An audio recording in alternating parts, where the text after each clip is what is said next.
തെരഞ്ഞെടുപ്പ് ചൂടിലാണ് തീരദേശവും. പിണറായി സർക്കാരിന്റെ അവഗണനയിൽ പ്രതിഷേധം വോട്ടായി രേഖപ്പെടുത്താൻ കാത്തിരിക്കുകയാണ് കോഴിക്കോടിന്റെ കടലോര മേഖല. ഒപ്പം നരേന്ദ്രമോദി സർക്കാരിന്റെ ജനക്ഷേമ പദ്ധതികളെ ഇരു കൈകളും നീട്ടി സ്വീകരിക്കുകയാണിവർ. കടൽക്കാറ്റിന്റെ ചൂടിനും തണുപ്പിനും മീതെയാണ് തീരദേശത്തെ തെരഞ്ഞെടുപ്പ് ആവേശം. അവഗണിക്കുന്നവരെ അകറ്റാനും ചേർത്ത് പിടിക്കുന്നവരെ കൂടെ കൂട്ടാനും തീരം തയ്യാറെടുത്തു കഴിഞ്ഞു. ഇടതു സർക്കാരിന്റെ വാഗ്ദാന ലംഘനത്തിനും അവഗണനയിലും അമർഷത്തിലാണ് കടലോരം ഒന്നാകെ. ഇലക്ഷന് പുതിയ ഇവിടെ ഈ ആർബറിനകത്ത് ഇലക്ഷനിക്കൊന്നും വലിയൊരു ചൂടും വേവൊന്നുമില്ല. ഇവിടെ ഒരു മന്ത്രിയുണ്ട്, ഒരു MP ഉണ്ട്. ഇപ്പോൾ ഈ ആർബറിൻ്റെ അവസ്ഥ നോക്കിയാട്ടെ നിങ്ങൾ തന്നെ.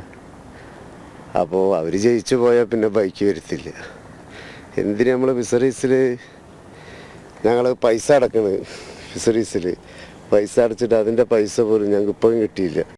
സബ്സിഡിയും ക്ഷേമ പെൻഷനുകളും അടക്കം കൃത്യമായി ലഭ്യമാക്കാത്തതും മഴക്കാലത്തടക്കം ദുരിതം തുടർക്കഥയാകുന്നതും ഇവരുടെ പരിഭവങ്ങളാണ്.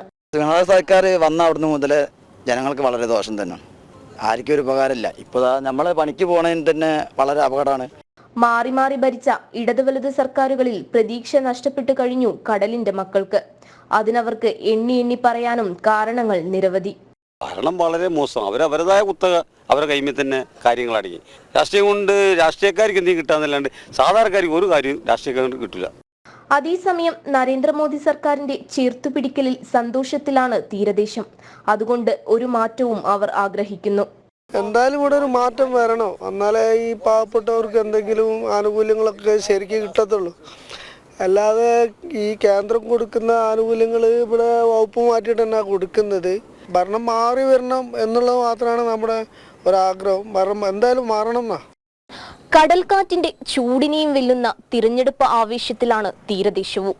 പിണറായി സർക്കാരിന്റെ അവഗണനയും നരേന്ദ്രമോദി സർക്കാരിന്റെ ചേർത്തുപിടിക്കലും ജനവിധിയിൽ പ്രതിഫലിക്കുമെന്ന കാര്യത്തിൽ സംശയമില്ല. ക്യാമറമാൻ സന്തോഷ് മണ്ണാർക്കാടിനോടൊപ്പം ദിസ്ന സുരേഷ്, ജനം, കോഴിക്കോട്.